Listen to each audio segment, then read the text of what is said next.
Hello students, last day से जो हमारा टॉपिक चला हुआ है historical development of physical science, मतलब भौतिक विज्ञान का जो ऐतिहासिक विकास है उसके अंतर्गत आज हम contribution of Indian scientist in the field of physical science के बारे में डिस्कशन करेंगे। मतलब भौतिक विज्ञान के क्षेत्र में जो भारतीय जो वैज्ञानिक हुए हैं उनका क्या योगदान है उसके बारे में हम चर्चा करेंगे। इस संदर्भ में बच्चों सबसे पहला नाम आता है हमारे पास जगदीश चंद्र बोस, 1858 से लेकर 1937 तक। जो जगदीश चंद्र बोस जो है बच्चों, ये एक भौतिक शास्त्री हुए हैं, ठीक है ना, फिजिकिस्ट, बायोलॉजिस्ट एंड आर्कियोलॉजिस्ट। भौतिक शास्त्री, बायोलॉजिस्ट, जीव विज्ञानी और आर्कियोलॉजिस्ट हुए हैं जगदीश चंद्र बोस, ठीक है ना। इनका जो मेजर कंट्रीब्यूशन है इंडियन फिजिकल साइंस के क्षेत्र में वो है investigation of radio and microwaves optics. मतलब रेडियो और माइक्रोवेव्स के क्षेत्र में ऑप्टिक्स में इनका योगदान बहुत ही महत्वपूर्ण योगदान है। फिर इसके बाद आता है हमारे पास बच्चों प्रफुल्ल चंद्र रॉय, 1861 to 1944। इनका योगदान भी बच्चों केमिकल साइंसेस में बहुत ही महत्वपूर्ण योगदान है, ठीक है ना। एक जाने माने केमिस्ट थे और इन्होंने बच्चों बंगाल केमिकल्स एंड फार्मास्यूटिकल की क्या की थी, स्थापना की थी प्रफुल्ल चंद्र रॉय जी ने, जो कि इंडिया की फर्स्ट फार्मास्यूटिकल कंपनी बनी थी। मतलब फर्स्ट फार्मास्यूटिकल कंपनी बनने का इसको गौरव प्राप्त हुआ था, इनकी कंपनी को, बंगाल केमिकल एंड फार्मास्यूटिकल को, ठीक है ना बच्चों। इसके बाद बच्चों आता है सीवी रमन, चंद्रशेखर वेंकट रमन। चंद्रशेखर वेंकट रमन भी एक बहुत ही बड़े एक भारतीय वैज्ञानिक हुए हैं, भौतिक शास्त्री हुए हैं, जिनका योगदान लाइट स्कैटरिंग के बारे में है और इन्होंने इसका नाम दिया था फिर बाद में रमन इफेक्ट, मतलब जो कि बाद में रमन इफेक्ट के नाम से भी जाना गया था। इनको रॉयल सोसाइटी ऑफ लंदन की फेलोशिप मिली थी और जो रमन इफेक्ट के लिए इनको 1930 में क्या मिला था, नोबेल प्राइज मिला था, Nobel prize in physics in 1930। और बच्चों इनके कंट्रीब्यूशन को देखते हुए हर वर्ष फरवरी 28 को जो इनका जन्म दिवस भी है, इंडियन साइंस डे के रूप में मनाया जाता है। भारतीय वैज्ञानिक दिवस के रूप में इनके जन्मदिन को मनाया जाता है हर वर्ष। फिर आता है बच्चों मेघानंद साहा। मेघानंद साहा भी क्या थे, एक एस्ट्रोफिजिक्स थे, ठीक है ना,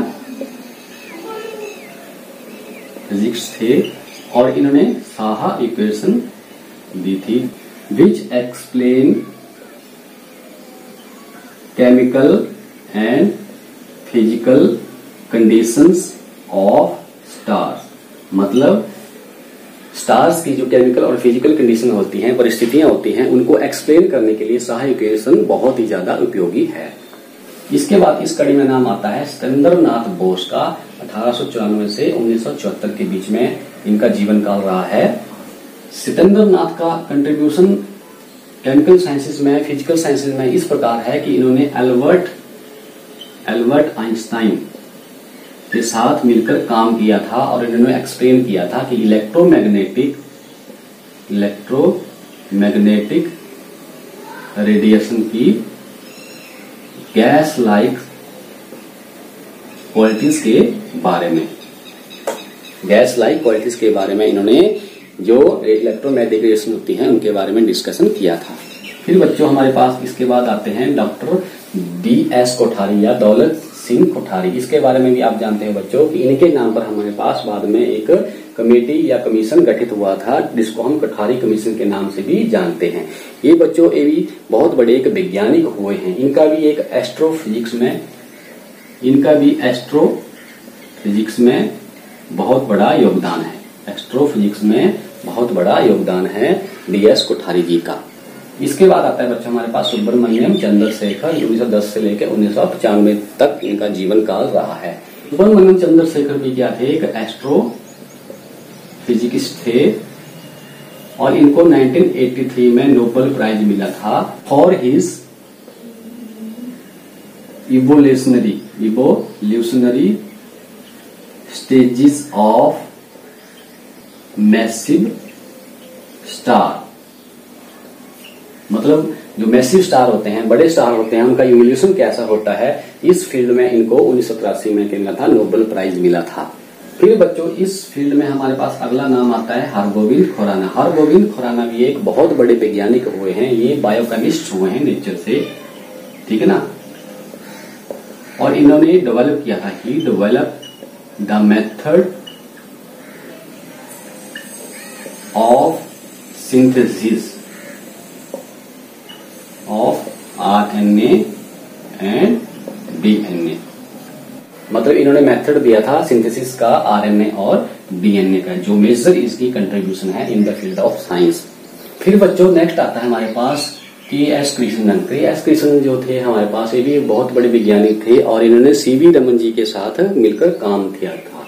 इन्होंने बेसिकली काम किया था पैरामैग्नेटिज्म एंड डायामैग्नेटिज्म के बारे में इन्होंने मेन कंट्रीब्यूशन दिया था। और इन्होंने बताया था जो पैरामैग्नेटिक एंड डायामैग्नेटिक जो क्रिस्टल होते हैं उनकी एनिस्ट्रोपी के बारे में इन्होंने डिस्कशन किया था। फिर बच्चों आता है हमारे पास इसके बाद राजा रमन्ना जी, 1925 से लेकर 2004 तक। प्रोफेसर राजा रमन्ना जी को स्पेशलिस्ट माना जाता है फिशन फिजिक्स में, अपघटन भौतिकी में, फिशन फिजिक्स में इनको क्या माना जाता है, एक स्पेशलिस्ट माना जाता था। और इन्होंने ही इंडिया के फर्स्ट रिएक्टर का डिजाइन किया था, जिसका नाम रखा गया था अप्सरा, ठीक है ना। अप्सरा रिएक्टर का डिजाइन सबसे पहले जो फर्स्ट इंडियन रिएक्टर था इन्होंने ही किया था, राजा रमन्ना जी ने ही किया था, क्योंकि ये स्पेशलिस्ट थे, फिशन फिजिक्स के स्पेशलिस्ट थे। फिर आता है बच्चों हमारे पास इसके बाद शिशिर कुमार मित्र 1890 से 1963 के बीच में। इन्होंने बच्चों आयनोस्फीयर, आयन मंडल के बारे में बहुत ही बड़ी जानकारी दी थी। इन्होंने आयनोस्फीयर की डी लेयर के बारे में डिस्कशन किया था, खोज किया था। इन्होंने कहा था कि आयन मंडल में एक डी लेयर होती है जिसका हम कैसे कैसे इसका उपयोग कर सकता है, या वायुमंडल में क्या इसका प्रभाव है डी लेयर का, इन्होंने इसके बारे में डिस्कशन किया था। फिर आते बच्चों हमारे पास इसके बाद होमी जहांगीर भाभा। भाभा प्रोजेक्टर के बारे में भी आपने सुना होगा, वो इन्हीं के नाम पर रखा गया था।